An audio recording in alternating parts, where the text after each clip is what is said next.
안녕하세요. 김원준입니다. 오늘부터 여론조사 공표 금지 기간입니다. 어제까지의 조사 결과만 발표 가능하고 새로운 여론조사는 안 됩니다. 이런 규정이 생긴 건 자유당 시절인 1950년대 자유당의 불리한 조사를 의원 선거에서 금지하면서부터 시작됐습니다. 이후 87년, 92년을 거치면서 대선 기간 여론조사 공표도 금지가 됩니다. 부정확한 여론조사가 여론을 호도한다는 이유에서입니다. 선진국 대부분의 국가에서는 8, 90년대 거꾸로 이 규정을 폐지합니다. 국민의 알 권리가 더 중요하기 때문인데요. 선진국들이 이런 규정을 폐지해 갈 때 우리는 거꾸로 대선까지 확대한 겁니다. 저는 이 규정은 앞으로 반드시 폐지되어야 한다고 봅니다. 유권자가 정보로부터 차단된 깜깜이 기간 동안 인터넷, 소셜미디어를 통한 가짜뉴스가 판을 칠 것이 틀림없기 때문이고, 보다 근본적으로 부정확한 여론조사나 그 정치적 악용은 그것대로 보완하고 해법을 찾아갈 문제이지, 문제가 있다고 국민의 알 권리를 근본적으로 차단해버리는 금지와 통제로 모든 문제를 해결하라는 전 근대적 사고방식이기 때문입니다. 김원준 생각이었습니다.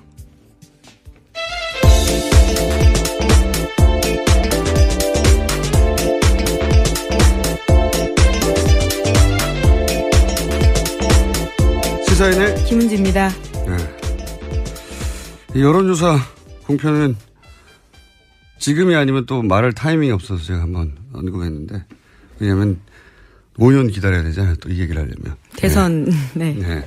이게 자유당 시절 시작된 거거든요. 여당에 불리하다고. 그리고 이제 92년에는, 부정확한 여론조사로, 여론에 악영향을 준다. 그것도 좀 이해가 안 가는데, 근데 다른 나라도 그랬었어요. 여론조사가 실제로 부정했어요. 그때는 기법이 지금처럼 발달하지 못했고. 아주 옛날이니까요. 예. 네. 실제로 부정했고, 그걸 이제 자기들이 유리하게 만들어내서 악용한 게 있죠. 근데 이제 이게 없어져 간 것은 결국은 사람들의 알 권리가, 국민들의 알 권리가 특히나 5년에 한 번, 4년에 한 번은 대선 기간에 가장 중요한 정보 중에 하나인데, 참고할 만한. 그걸 못하게 하니까 결국은 이제 다 없애버렸는데, 이제는 이게 여론조사보다 더 훨씬 심각한 게 가짜뉴스잖아요.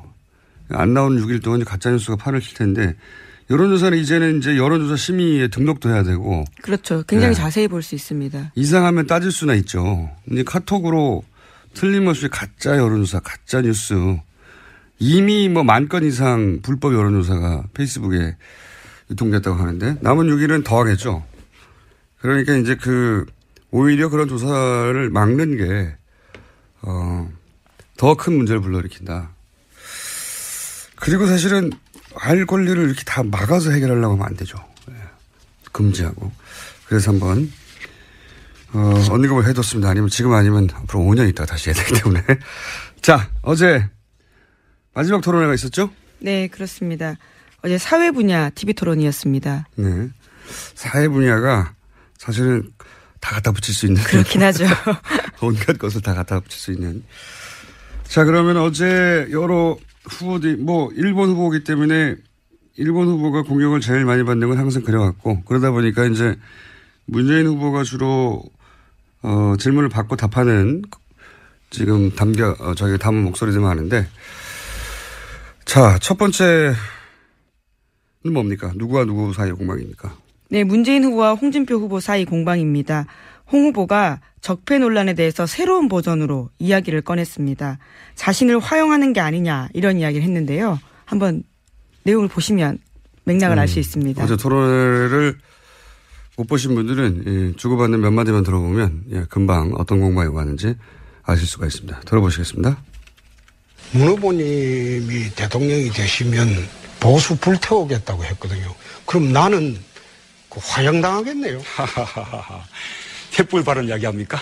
제가 횃불을 이야기한 것은 우리 시민들이 들고 있는 촛불이 더 커져서 거대한 횃불이 되고 그 거대한 횃불이 보수 정권이 만들어온 적폐들을 다 우리가 청산해야 된다. 그 말씀을 드린 것이죠. 보수 불태우겠다는 그 말은 안 했구먼요. 횃불은 상징적인 표현 아닙니까? 아, 네네. 네. 이 공방을 좀 더 왔다 갔다 했죠. 예. 네, 그 이후에 이해찬 의원 이야기까지 꺼내면서 보수 괴멸하겠다고 하는데 그럼 난 문드러지겠냐 이런 이야기도 했습니다. 이게 이제 홍준표 후보 특유의 기술이죠. 예. 자기 지지자를 향해서 저쪽에서 우리를 다 없애버린다는데 하는 그런 갈라치기 기술인 것이고, 예. 문재인 후보도 문재인 후보 지지자들에겐 설득될 적절한 답변을 했던 공방인 것 같습니다. 자, 그리고 이번에는 문재인 후보가 홍준표 후보를, 이거는 이제 홍준표 후보가 문재인 후보를 공격한 것이고요. 문재인 후보가 홍준표 후보를 공세를 취한 대목도 있습니다. 그게 4대강이었죠, 처음에? 예, 4대강 관련된 질문을 던졌습니다. 어떻게 생각하느냐라고 하는데 홍준표 후보는 4대강 찬성한다 이렇게 유일하게 밝혔습니다. 그렇죠. 환경 문제가 화장 때문이 아니다. 네, 들어보시겠습니다. 4대강 사업 때문에 수질이 악화됐는데 그에 대한 대책이 무엇입니까? 4대강 때문에 녹조가 많이 늘었다. 동의하십니까? 예. 녹조는 질소와 인이 고온다습한 기후하고 만났을 때 녹조가 생깁니다. 맞는 말씀인데 가만히 그나마 있어봐. 강이 흐르면 낫죠. 아니, 강이 흐르는 게 소양댐이 지금 1년에 갇혀있는 시간이 얼마인 줄 압니까? 232일입니다. 소양댐 녹조 있습니까? 4대강 때문에 수질이 악화된 것이 아니다. 그거는 그래서 4대강 보도는 그대로 두겠다. 그거는 잘한 사업입니다. 네, 이건 이제 문재인 후보 쪽의 기술이죠. 네. 4대강에 관해서는 국민 여론이 이제 환경 문제의 주범이라고 하는데 크게 이견이 없는 상황인데 홍준표 후보는 유독 4대강에 관해서는 잘한 사업이라고 강변하는, 제가 알기로는 그 도지사나 주요 정치인 중에 이렇게 4대강을 옹호하는 사람이 이제는 거의 없거든요. 그러다 보니까 기술이 들어간 거죠. 예. 홍준표 후보는 거기에 대해서 이제 화학식을 들고 자세한 지식을 뽐냈습니다. 네, 본인은 이미 잘 알고 있다. 전문가다. 잘못 알고 있는 거라고 반론을 제기하긴 했습니다만 환경학자가 아니다 보니까 이 대목은 평행선을 달렸지만 문재인 후보의 기술이 들어간 대목이다. 자, 다음 공방은 누구와 누구 사이의 공방입니까? 네, 홍준표 후보와 유승민 후보 사이 공방입니다. 아하. 유승민 후보가 과거에 사형제 관련 찬성 발언에 대해서 홍준표 후보 이야기를 꺼내면서 공격을 한 겁니다. 그러면서 이제 성폭행으로 넘어가서. 예, 그렇죠. 그게 이제 유승민 후보의 기술이었죠. 자, 들어보시겠습니다. 내가 지금 어제 바른정당 의원들을 이제 만나보니까 내가 처음 와서 좀 만나보자고 내가 갔어요. 가니까 왜 나오려고 하냐? 그래 물으니까 후보가 덕이 없어서 도저히 대선을 못 치르겠다. 그래서 나오려고 한다고 합니다. 성완종 1억 사건으로 뇌물 재판을 받고 계시는 중이고 대부분 재판이 나면 대통령 그만두셔야 될 사람이고 그다음에 그거는 그 성범죄의 강간 미수를 스스로 그래 하신 분인데 지금 뭐 다른 후보를 그렇게 비방할 자격이 있으십니까? 그러니까 그 같은 당에 있던 의원들이 유 후보 덕이 없다고 14명이나 뛰쳐나오지 않습니까? 그거 가서 그 단속이나 잘하세요. 그거는. 자, 이게, 유승민 후보가 홍준표 후보사에 있었던 공방, 예. 자격에 대해서 얘기하니까 덕이 없다. 예. 오히려 그렇게 받아치고 있는 거죠. 예. 이 덕이 없다는 발언은 사실 그 인성에 대한 이야기이기 때문에 이 대통령 후보 토론회에서는 잘 등장하지 않는 거거든요. 너 성격이 안 좋아 이런 종류의 이야기인데 날이 섰던 거죠. 양쪽 모두. 예. 이 강간 미수 그랬더니 덕이 없다 이렇게 대받아치. 사실 어제 토론회 중에는 뭐랄까요, 두 사람 사이에 가장 날이 섰던 토론이었던 것 같습니다.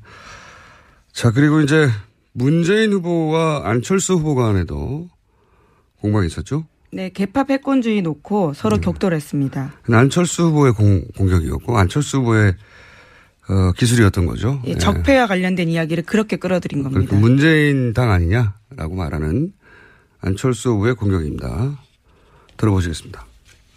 저는 개파 패권주의가 가장 마지막으로 남은 적폐라고 봅니다. 개파 패권주의는 끼리끼리 나눠 먹는 것 아니겠습니까? 공감하고요.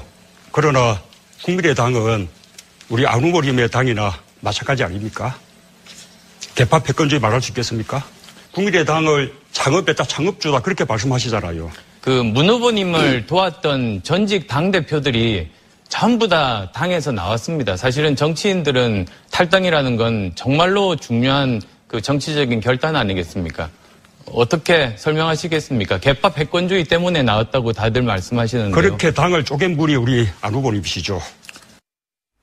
예, 이거 기본적으로 안철수 후보가 기술이 들어간 건데, 예, 다 결국은 이제 두 번째 공방에 오가면 1라운드까지는 예상을 했던 답변이고, 뭐 민주당은 문재인 당 아니냐 그랬더니 국민의당은 안철수 당 아니냐 여기까지는 예상을 했던 것이고, 그리고 나서 이제 손학규, 김종인 이런 분들이 다 나오지 않냐 그랬더니 그분들이 간 당을 만든 사람이 당신이다. 당을 당신 쪼갠 거 아니냐 이런 공방. 사실 이런 공방은 공격과 방어가 대충 정해져 있던 공방이었는데 처음으로 등장을 했어요, 어제. 자, 이렇게 안철수 후보의 기소에 들어갔고 문재인 후보는 이렇게 대받아 쳤습니다. 자, 다른 후보 간의 공방. 그 다음은 누군가요? 네, 홍준표 후보와 심상정 후보 사이 공방도 있었습니다. 진주의료원 폐쇄에 대해서 묻자 홍 후보가 심 후보에게 비난성 공격을 했습니다. 자, 이것도 들어보시겠습니다. 진주의료원 돈 먹는 하마다 문 닫길 잘했다 했는데 그럼 대통령 되시면은 의료원 다 폐쇄하실 거예요? 그런 억지 주장은 안 되죠. 진주의료원보다 서울대병원은 5년간 적자가 1,900억인데 그 홍 후보 논리대로 하면 다 폐쇄해야지. 적자가 있어서 내 폐쇄한다는 말 한 번도 한 일이 없습니다. 도지사 뽑아놨더니 부패 비리 혐의로 재판이나 다니시면서 도지사 역할 제대로 못 하셨잖아요. 내 빚 다 갚았습니다. 그 얘기는 그리고 홍 후보가 사업 사돈 다 남발하실 해줬습니다. 처지가 청년도 아니에요. 일이 만들었습니다. 그래 적대 감정을 갖고 배배 꼬여서 덤비니 어떻게 대통령 되겠습니까? 그리고 네, 갑자기 그리고에서 끊겼네요. 어제 홍 후보와 심 후보 사이에는 또 감정적으로 날이 선. 그렇죠. 네, 대립각이 사실 정책적으로 또 정치성으로 가장 정반대에 있는 두 후보라 이런 공방이 오갔고요. 마지막에 또 배배 꼬였다. 네. 예. 그러면서 파이팅이라고 외치기도 했습니다. 일종의 반어법인 거죠. 그러니까 심상정 후보 화이팅해서 문재인 후보의 표를 잠식해라 이런 의미고, 이건 이제 지난번 토론회에 대한 이제 복수죠, 일종의. 지난번 토론회는 이제 유승민 후보. 그렇죠. 구스여라 유승민이라고 이야기했죠. 구스여라 유승민 해서 보수표를 갈라라 이런 의미로 받아들인 거죠, 홍준표 후보가. 그 배배 꼬였다는 것도 아까 이제 인성 덕거를 하는 거하고 마찬가지로 사실 인성을 공격하는 건데, 홍준표 후보가 잘하는 기술이죠, 이게 또. 성완종 리스트와 관련된 이야기를 하다 보니까 네, 또 이런 얘기가 발끈한 나오면 겁니다. 흥분하게 되고, 예. 그러면 꼭 인성에 대한 공격으로 대받아쳐서 마무리를 합니다, 홍준표 후보. 자, 그리고 심상정 후보와 문재인 후보, 이건 심상정 후보의 이제 공격, 문재인 후보를 향한 공격이 있었어요, 어제. 네, 복지정책 관련해서 재원 마련 논란이 있었습니다. 본인이 어떻게 문재인 후보가 다른지, 예, 진보진영 유권자들에게 이렇게 심상정이 선명하다라고 드러내기 위한 공세였습니다. 좀 들어보시겠습니다. 향후 10년 이내에 OECD 평균 수준의 삶의 질, OECD 평균 수준의 복지를 이뤄내겠다. 그것이 제 복지국가 비전이거든요. 우리 문 후보님은 복지국가의 비전과 목표가 어떻게 되십니까? 우리가 장기적인 방향에 대해서는 공감하는데, 심 후보님의 국힘 공약처럼 그렇게 급격하게 연간 70조나 이렇게 정세해서 우리는 또 저는 숙권하겠다는 정당으로서 현실적으로 감당할 수 없는 부분을 공략할 수는 없는 것이죠. 자, 이렇게 시작된 공방이 몇 차례 왔다 갔다 했어요. 예, 근데 큰 틀에서는 계속 반복되는 내용이었기 때문에 저희가 첫 공방만 들려드렸는데, 요지는 간단합니다. 예. 심상정 후보는 이건 철학의 문제다. 예.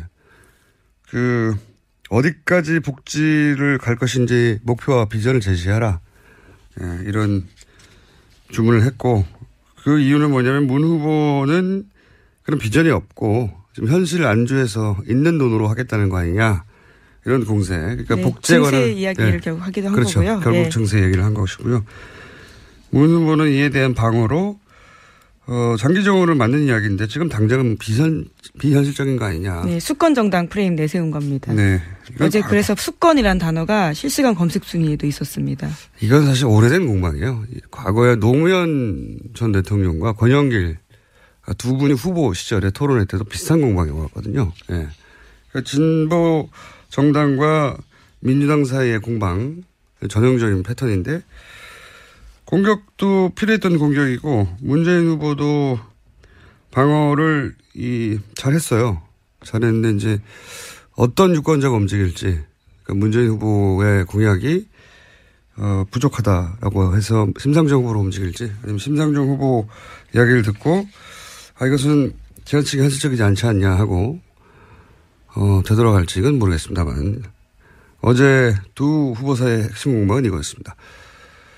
자, 그리고 심상정 후보와 안철수 후보 사이의 공방도 있었죠? 네, 단설 유치원 관련해서 과거에 논란이 됐던 공약을 다시 한번 심 후보가 꺼냈습니다. 예, 들어보시겠습니다.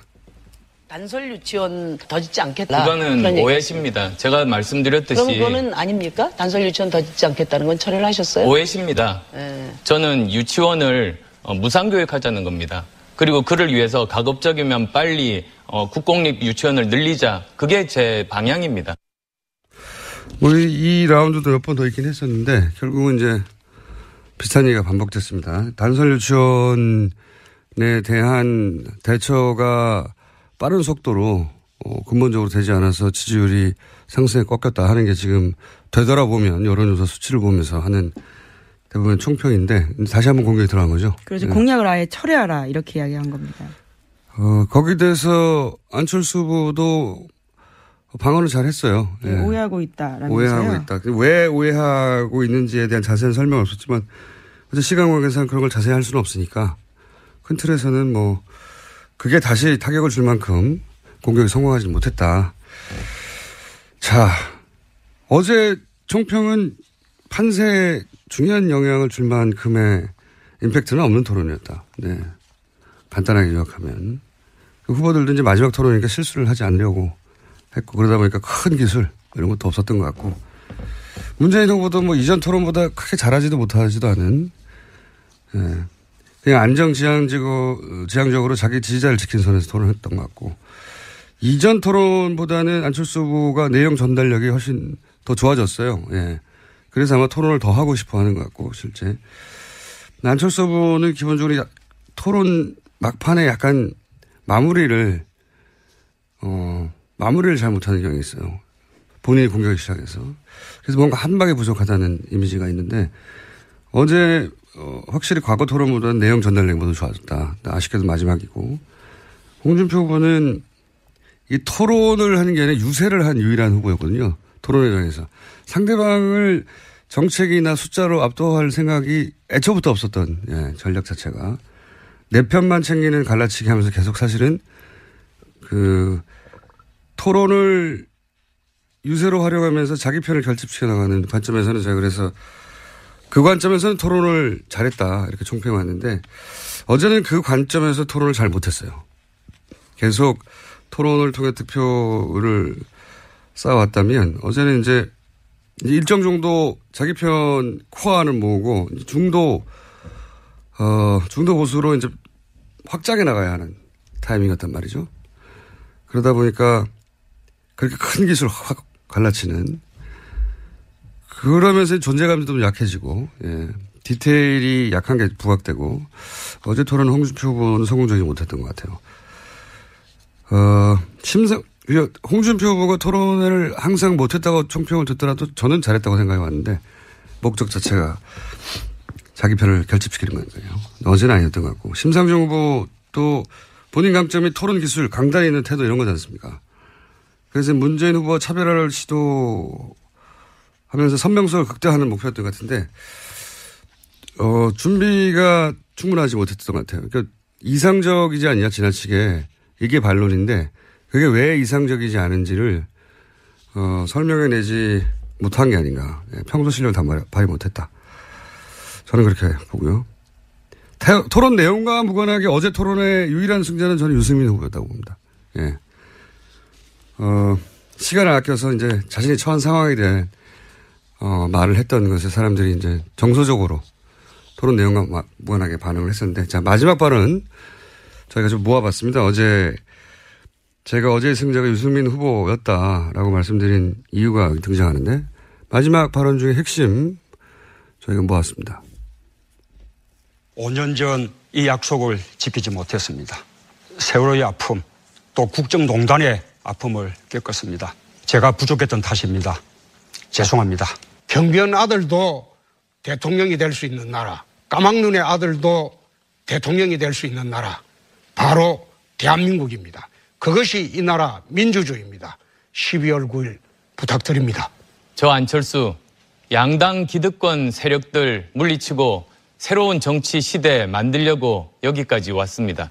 내일부터 녹색 정치 혁명이 시작됩니다. 안보는 저는 누구보다도 굳건한 보수입니다. 정통 보수입니다. 그러나 민생은 그동안의 낡은 보수가 이제 생각을 바꿔야 됩니다. 국민 여러분께서 저희 손을 잡아주십시오. 고맙습니다. 정권 교체를 위해서 양보도 해야 했고 또 사표론 때문에 저희가 노력한 만큼 평가를 받지 못할 때도 있었습니다. 그러나 이번 대통령 선거 촛불이 이미 정권 교체해 놓으셨습니다. 자, 마지막 발언들 중에 저희가 좀 가능하면 뭐랄까요, 인상에 남는 부분만 골라보려고 했는데, 문재인 후보는 이제 5년 전에 죄송하다. 네, 이 부분은 선거를 바로 앞두고 죄송하다는 말을 하는 경우가 잘 없기 때문에 저희가 골라봤고, 이번에는 꼭 뽑아달라는 얘기죠. 과거의 지지자들이 다시 한번 결집해달라는. 홍준표 후보는 잘 나가다가 이제 12월 9일. 네, 대선은 5월 9일입니다. 5월 9일인데. 12월 9일은 탄핵소추안 국회 의결된 날이거든요. 원래 이제 12월에 있으니까 12월과 9일이 이제 헷갈렸던 거죠. 재밌어서 저희가 한번 뽑아본 거고요. 그리고, 안철수 후보는 내일부터 녹색혁명이다. 요 대목도 의미는 알겠는데 사람들이 이제 붙잡아내서 왜 내일부터 녹색혁명이라고 진작에 녹색혁명이 일어났어야 승리하지 않겠냐. 그렇게 해석할 수 있는 대목이라고 뽑아봤고, 유승민 후보는 12척을 저희가 지금 뽑지 못했네요. 마무리 발언에서. 이게 어제 인상적인 발언이었는데 이제 다 탈당하고 13명이 탈당하고 이제 본인의 처지를 이순신 장군의 12척이 여전히 남아있다라고 비유하면서 말했는데, 이 대목이 정서적 어필이 있었을 거라고 봅니다. 예. 그리고 심상정 후보도 무난하게 본인이 마지막에 해야 될 말을 했고요. 자, 여기까지 할까요? 네. 네. 네. 바른정당 소식 하나 말씀드리자면요. 네. 황영철 의원이 탈당 보류하겠다 이렇게 밝혔습니다. 그래서 13명에서 12명으로 줄었습니다. 장제원 의원, 권성동 의원 등등을 탄핵에서 앞장섰던 분들은 받지 못하겠다, 뭐 이런 논란에 오가는 가운데 황영철 의원이 이제 보류를 한 거죠. 예. 저희가 이 부분은 다시 짚어보겠습니다. 따로 인터뷰로. 여기까지 하겠습니다. 시사인의 김은지였습니다. 감사합니다. 네, 홍준표 후보는 4대강 찬성한다 이렇게 유일하게 밝혔습니다. 그렇죠. 환경 문제가 화장 때문이 아니다. 네, 들어보시겠습니다. 4대강 사업 때문에 수질이 악화됐는데 그에 대한 대책이 무엇입니까? 4대강 때문에 녹조가 많이 늘었다. 동의하십니까? 예. 녹조는 질소와 인이 고온다습한 기후하고 만났을 때 녹조가 생깁니다. 맞는 말씀인데 그나마 강이 흐르면 낫죠. 강이 흐르는 게 소양댐이 지금 1년에 갇혀있는 시간이 얼마인 줄 압니까? 232일입니다. 소양댐 녹조 있습니까? 4대강 때문에 수질이 악화된 것이 아니다. 그거는 그래서 4대강 보도는 그대로 두겠다. 그거는 잘한 사업입니다. 네, 이건 이제 문재인 후보 쪽의 기술이죠. 네. 4대강에 관해서는 국민 여론이 이제 환경 문제의 주범이라고 하는데 크게 이견이 없는 상황인데, 홍준표 후보는 유독 4대강에 관해서는 잘한 사업이라고 강변하는, 제가 알기로는 도지사나 주요 정치인 중에 이렇게 4대강을 옹호하는 사람이 이제는 거의 없거든요. 그러다 보니까 기술이 들어간 거죠. 예. 홍준표 후보는 거기에 대해서 이제, 화학식을 들며. 굉장히 자세한 지식을 뽐냈습니다. 네, 본인은 이미 잘 알고 있다. 전문가다.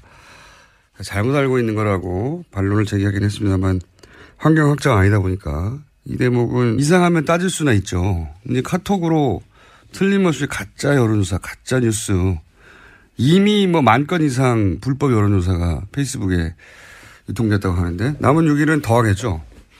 그러니까 이제 오히려 그런 조사를 막는 게 더 큰 문제를 불러일으킨다. 그리고 사실은 알 권리를 이렇게 다 막아서 해결하려고 하면 안 되죠. 금지하고. 그래서 한번 언급을 해뒀습니다. 아니면 지금 아니면 앞으로 5년 있다가 다시 해야 되기 때문에. 자, 어제 마지막 토론회가 있었죠? 네, 그렇습니다.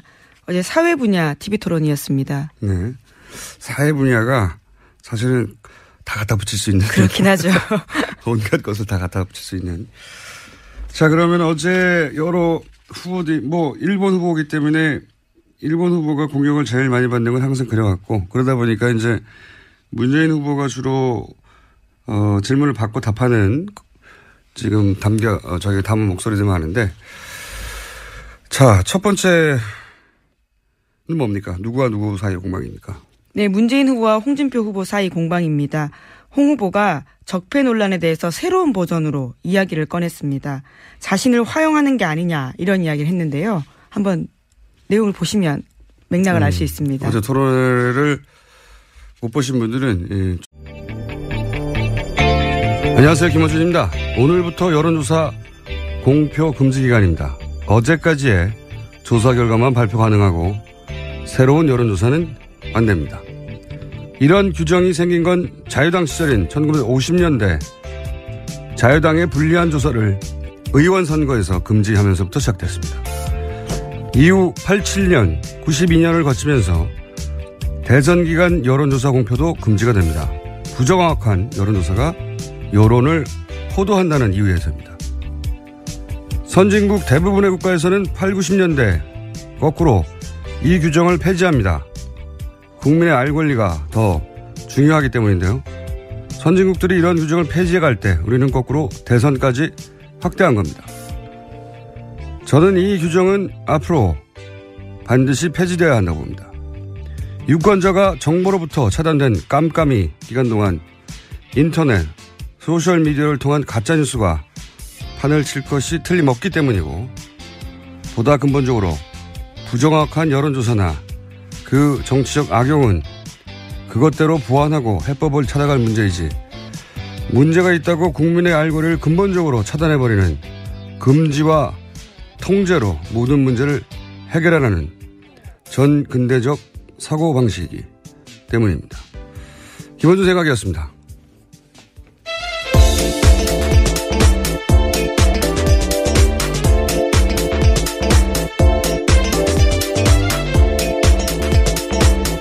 시사인의 김은지입니다. 이 여론조사 공표는 지금이 아니면 또 말할 타이밍이 없어서 제가 한번 언급했는데 왜냐하면 5년 기다려야 되잖아요. 또 이 얘기를 하려면. 대선. 네. 이게 자유당 시절 시작된 거거든요. 여당에 불리하다고. 그리고 이제 92년에는 부정확한 여론조사로 여론에 악영향을 준다. 그것도 좀 이해가 안 가는데, 근데 다른 나라도 그랬었어요. 여론조사가 실제로 부정했어요. 그때는 기법이 지금처럼 발달하지 못했고. 이거 아주 옛날이니까요. 예. 네. 실제로 부정했고, 그걸 이제 자기들이 유리하게 만들어내서 악용한 게 있죠. 근데 이제 이게 없어져 간 것은 결국은 사람들이 알 권리가, 국민들의 알 권리가 특히나 5년에 한 번, 4년에 한 번은 대선 기간에 가장 중요한 정보 중에 하나인데 참고할 만한 그걸 못하게 하니까 결국은 이제 다 없애버렸는데 이제는 이게 여론조사보다 더 훨씬 심각한 게 가짜뉴스잖아요. 안 나오는 6일 동안 가짜뉴스가 판을 칠 텐데 여론조사는 이제는 이제 여론조사 심의에 등록도 해야 되고. 그렇죠. 굉장히 자세히 볼 수 있습니다. 주고받는 몇 마디만 들어보면 금방 어떤 공방이 오가는지 아실 수가 있습니다. 들어보시겠습니다. 문 후보님이 대통령이 되시면 보수 불태우겠다고 했거든요. 그럼 나는 화형당하겠네요. 횃불 발언 이야기합니까? 제가 횃불을 이야기한 것은 우리 그 시민들이 들고 있는 촛불이 더 커져서 거대한 횃불이 되고 그 거대한 횃불이 보수 정권이 만들어 온 적폐들을 다 우리가 청산해야 된다. 그 말씀을 드린 것이죠. 보수 불태우겠다는 그 말은 안 했구만요. 횃불은 상징적인 표현 아닙니까? 네네. 네. 이 공방을 좀 더 왔다 갔다 했죠. 예. 네, 그 이후에 이해찬 의원 이야기까지 꺼내면서 보수 괴멸하겠다고 하는데 그럼 난 문드러지겠냐 이런 이야기도 했습니다. 이게 이제 홍준표 후보 특유의 기술이죠. 예. 자기 지지자를 향해서 저쪽에서 우리를 다 없애버린다는데 하는 그런 갈라치기 기술인 것이고, 예. 문재인 후보도 문재인 후보 지지자들에겐 설득될 적절한 답변을 했던 공방인 것 같습니다. 자, 그리고 이번에는 문재인 후보가 홍준표 후보를, 이거는 이제 홍준표 후보가 문재인 후보를 공격한 것이고요. 문재인 후보가 홍준표 후보를 공세를 취한 대목도 있습니다. 그게 4대강이었죠, 처음에? 예, 4대강 관련된 질문을 던졌습니다. 어떻게 생각하느냐라고 하는데